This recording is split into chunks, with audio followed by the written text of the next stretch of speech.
అందరికీ నమస్కారం.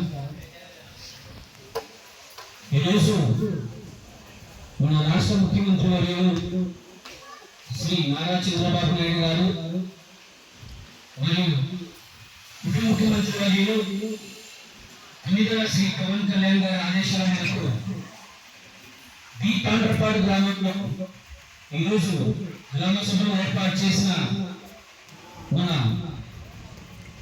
బి తాండ్రపాడు సర్పంచ్ ఆకిబాబు జయన్న గారికి మరియు వేదిక మీద ఉన్న గ్రామ సెక్రటరీ గారికి మరియు ఎంపీటీసీ మంత్రి గారికి హనుమంత్ గారికి మరి ఇక్కడ ఉన్న వేదిక మీద ప్రజాప్రతినిధులందరికీ సచివాలయ ఉద్యోగస్తులకి అందరికీ నా హృదయపూర్వక నమస్కారాలు తెలియజేస్తున్నా.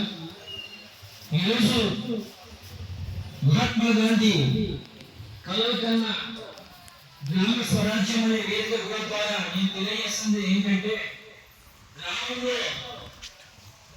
మన అభివృద్ధి ఏ విధంగా చేసుకోవాలా అంటే డ్రైనేజ్ సమస్య కానీ కాలువలు కానీ ఇతర ఒక 87 రకాల సమస్యలు మనం చేసుకోవడానికి అలంకారం రాజ్యాంగం మేరకు అంటే గ్రామీణ అభివృద్ధి పంచాయతీరాజ్ శాఖ కాబట్టి ఆయన నేతృత్వంలో మన చంద్రబాబు గారు నాయుడు ముఖ్యమంత్రి గారు చెప్పే దిశానిర్దేశం సందర్భంగా మనము ఈ విధంగా గ్రామ స్థాయిలో ఏర్పాటు చేసుకుంటూ వాటి సమస్యల గురించి మనం చేయబడుతున్నాము.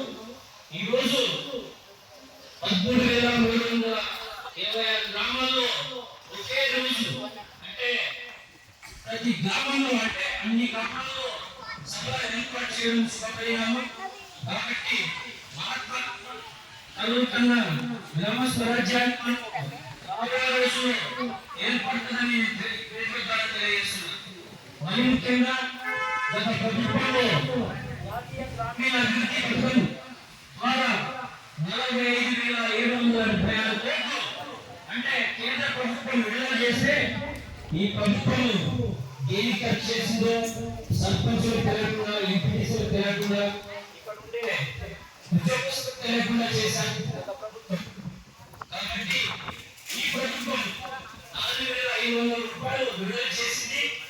గ్రాంట్ తో పాటు మరిన్ని గ్రాంట్లు విడుదల చేస్తారని డిప్యూటీ సీఎం తిరుమల పవన్ కళ్యాణ్ గారు తెలియజేశారు.